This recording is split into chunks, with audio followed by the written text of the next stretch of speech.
अस्सलाम वालेकुम, welcome back another part number 2। सो इस पार्ट में भी हम अगले 5 शॉर्ट कॉज को समझेंगे कि किस तरीके से इनकी मीनिंग निकलती है और वो उनका फुल फॉर्म क्या है। ठीक है, so the first one is cold storage. एक होती है कोल्ड स्टोरेज, एक होती है हॉट स्टोरेज। कोल्ड स्टोरेज का मतलब ये होता है कि आप अपनी करेंसी जो है ना कोल्ड, अपना जो वॉलेट होता है, जो ऑफलाइन वॉलेट होता है, ठीक है, जो कि वॉलेट्स होते हैं बहुत सारे, जिसमें आप अपनी करेंसी जो है ना अपने पास रख लेते हैं, जिसकी प्राइवेट कीज और जितनी भी चीज़ होती हैं वो आपके पास होती है। ठीक है, ये एक ऑफलाइन वॉलेट होता है जो कि सबसे ज़्यादा सिक्योर है। मेरे पास वॉलेट्स हैं, मैं यहाँ पे पिक्चर भी लगा दूंगा एंड में, जब हम हार्ड फॉक या cold storage wallet, cold storage wallet जो हमारा होता है ऑफलाइन वॉलेट, उसकी जब हम वीडियो बनाएंगे तो मैं आपको वो सब चीज़ें करके दिखाऊंगा प्रैक्टिकली कि किस तरीके से काम करता है। लेकिन ये इसमें ये चीज़ होती है कि सिक्योर है, और हॉट स्टोरेज होती है, हॉट वॉलेट होता है, वो सिक्योर नहीं होता, बिल्कुल भी सिक्योर नहीं। जैसे बाइनांस एक्सचेंजेस, ये सब एक्सचेंजेस हैं, तो वहाँ पे जब स्टोर करते हैं तो वो बिल्कुल भी सिक्योर नहीं है। यहाँ पे टाइम लगता है थोड़ा बहुत और यहाँ पे खर्चा भी होता है, और इसलिए आपको वॉलेट लेना है, फिर उसकी जो कीज़ है, फिर उसमें जो फीस लगती है, वो सब आपको थोड़ा सा खर्चा होता है। लेकिन जो वो आप यूज़ करते हैं, फॉर एग्जाम्पल बाइनांस पे स्टोरेज रखते हैं, तो वहाँ पे कोई खर्चा नहीं होता, वो फ्री होता है। ठीक है, तो ये काफ़ी अच्छा है और ये सिक्योर भी होता है, तो इसको हम कोल्ड स्टोरेज बोलते हैं। जब भी आपको कोई कोल्ड स्टोरेज बोले तो उसका मतलब ये होता है कि अपनी करेंसी जो ऑफलाइन वॉलेट में, हार्डवेयर में आप उसको जो है वो कर रहे हैं। ठीक है, तो ये कोई सॉफ्टवेयर नहीं होता, ये हार्डवेयर होता है और ये ऑफलाइन होता है। ठीक है, और ये ऑनलाइन नहीं होता, इसको आप ट्रांसफर कर सकते हैं, इसको कहीं भी यूज करना चाहें तो आप यूज कर सकते हैं। ठीक है, the second one is FOMO. ठीक है, फियर ऑफ मिसिंग आउट। यहाँ पे बहुत सारी कंपनीज आपको जो है ना वो फोमो में लाती हैं कि अगर आप ये आज रात तक ऑफर नहीं लेंगे तो वो ज़ाया हो जाएगा। ऑफर्स लगाती हैं ईद के मौके पे, ऐसे मौके पे वो जो है ना वो यहाँ पे अपने हिसाब से चीज़ें डालते हैं। तो हम यहाँ पे ना ये चीज़ समझ लेते हैं कि फोमो किस तरीके से होता है। अब यहीं पे देख लेते हैं हम। फॉर एग्जांपल आपको कोई कहता है ना कि यहाँ पे मार्केट जो है ना यहाँ से ऊपर जाने वाला है, ठीक है, या मार्केट यहाँ से जो है ना वो नीचे जाने वाला है, ठीक है, तो आप सेल कर देंगे। यहाँ से देखेंगे कि मार्केट अभी, हम यहाँ पे अगर मेरे सपोर्ट देखेंगे ना, मेरी अगर आप ट्रेड देखेंगे, तो मैं यहाँ पे फोमो में बिल्कुल भी नहीं आया हुआ। हम इसको ना थोड़ा सा नीचे कर लेते हैं। ओके, तो अब यहाँ पे देखेंगे तो मैंने अपना जो बाइंग है वो यहाँ पे रखी हुई है। मैं इसको ना 1 डे टाइम फ्रेम में लेके चलता हूँ आपको।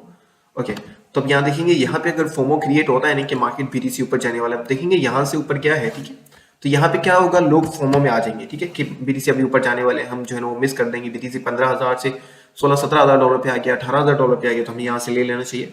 तो वो क्या कर रहे हैं, लोग फोमो में आ रहे हैं। ठीक है, but I am waiting for actual price, जो टेक्निकली प्राइस निकलती है, जहाँ पे मुझे लगता है कि बीटीसी में 12,000 डॉलर से 13,000 डॉलर से 10,000 डॉलर तक मैं बे करूंगा। ठीक है, मैं इस रेट का वेट करूँ कि यहाँ पे आएगा, देन ही मैं बे करूंगा। ठीक है, यहाँ पे जो एक्चुअली प्राइस निकली, तो मैं फोमो में नहीं आ रहा। तो आपने कभी भी फोमो में नहीं आ रहा, कोई भी आपको ऑफर दे रहा है या कोई कुछ भी बोल रहा है कि ये ऐसा होने वाला है, तो इसका मतलब ये कि वो फोमो क्रिएट करने वाला है। ठीक है, फोमो में आपसे बे करवा लेगा, फोमो में आपसे चीजें भी बे करवा लेते हैं लोग कि सिर्फ लिमिटेड सप्लाई है, आप ले लो, सिर्फ 5 रह गए हैं। ठीक है, या आप सूट लेने जाते हैं तो वो कहता है कि भाई सिर्फ 5 सूट है, तो समझ जाना, और उनको बोलना कि भाई मैं बिजनेस ऑयल के साथ काम करता हूँ, तो ये चीजें ना किसी और को समझाऊं।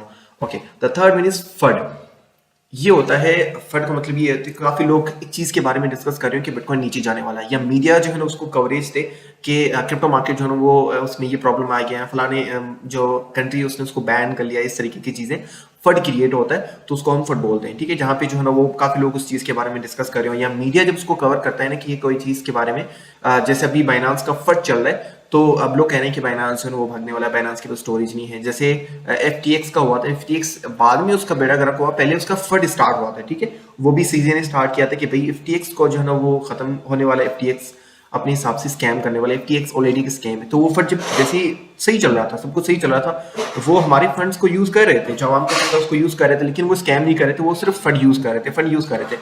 लेकिन जैसे ही फंड हुआ ना कि भाई ये ऐसे होने वाला है, तो उनका जो है ना एल लग गया, और वो खुद ही जो है ना अपने हिसाब से हो गए। क्यों? क्योंकि लोगों ने वहां से पैसे निकालना शुरू कर दिया, और उनका एक फंड क्रिएट होता है। तो समझ लें कि जैसे बिटकॉइन के बारे में फंड क्रिएट हो गया ना कि मार्केट नीचे जाने वाला है, तो क्या होगा, सारी अवाम उस चीज के बारे में बेचे, उस चीज को बेचेगी। जैसे स्टॉक मार्केट में फंड क्रिएट होता है तो लोग शेयर्स को बेचते हैं, जब बेचते हैं तो सप्लाई बढ़ जाती है, डिमांड है ही नहीं, डिमांड का मतलब क्या होता है, लोग ले रहे हैं, तो वो फंड क्रिएट होता है, और वहां से मार्केट की एक तरीके से मतलब डंप हो जाता है। ठीक है, and the fourth one is folk. Folk का मतलब ये होता है कि दो चेन्स, एक चेन पे आप जो है ना वो दूसरी चेन, दूसरा लेयर लगा दें। ठीक है, जैसे हार्ड फोक होता है, सॉफ्ट फोक होता है, तो फोक ये ब्लॉकचेन के बारे में जब आप डिस्कस करेंगे तो इसके बारे में भी हम डिस्कशन कर लेंगे, आपको अच्छे से समझ आ जाएगा कि फोक एक्चुअली काम किस तरीके से करता है। ठीक है, जहाँ पे न्यू रूल्स, न्यू चीजें आ जाती हैं, तो पुराना जो है वो, और जितने भी जो डेवलपर्स हैं वो हार्ड फोक पे ही ज्यादा जो है वो ध्यान रखते हैं। हार्ड फोक ही अच्छा है काफी हद तक। ठीक है, फॉरेस्टर, जिसको हम अपना नाम भी देते हैं कुत्ता, ठीक है, जो कि फट क्रिएट करता है। ठीक है, जैसे अगर हम FTX का देखें तो FTX का फट किसने स्टार्ट किया, बाइनांस का जो सीईओ है सीजी ने स्टार्ट किया था कि एफटीएक्स इस तरीके से करने वाला है। एक तरीके से उसने सही भी कहा, सच बाहर ला दिया। लेकिन सम टाइम अभी जैसे बाइनांस के खिलाफ चल रहा है तो हेटर्स जो है ना वो फट क्रिएट करते हैं किसी भी चीज के बारे में। जैसे बिटकॉइन के बारे में लोग फट क्रिएट करते हैं कि बिटकॉइन जो है बैन होने वाला है, बिटकॉइन जीरो होने वाला है।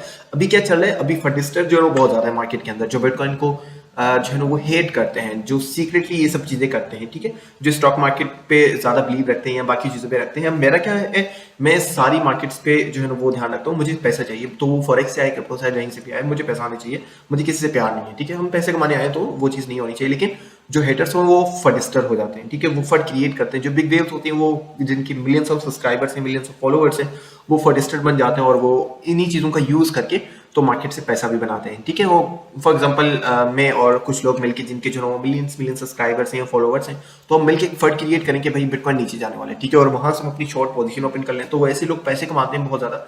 तो फंडिस्टर्स के साथ भी चलना चाहिए समटाइम, लेकिन अपने माइंडसेट के हिसाब से चलना चाहिए और सोच समझ के चलना चाहिए, ठीक है। जैसे ही सीजी ने फंड क्रिएट किया कि भाई 50x डंप होने वाला है, ठीक है, तो मैंने क्या किया, FTX कॉइन को शॉर्ट कर लिया, वो भी 100x लेवरेज के साथ, ठीक है। लेकिन फंड मैंने बहुत ही कम यूज किया था। आपने देखा होगा हमने एक ही दिन के अंदर जो है ना वो $22,000 मैंने खुद बनाया था, जो कि मैंने वीडियो बना के सबके साथ शेयर किया था। तो क्या हुआ, मैंने मौके का फायदा उठाया। तो ये चीज भी आप समटाइम कर सकते हैं। लेकिन फडिस्टर का मतलब ये होता है कि कोई इंसान जो है ना वो जानबूझ के फंड क्रिएट कर रहा है, उसको हम फडिस्टर बोल सकते हैं। और ये शॉर्ट फॉर्म है इसका। थैंक यू सो मच, मिलते हैं नेक्स्ट पार्ट में।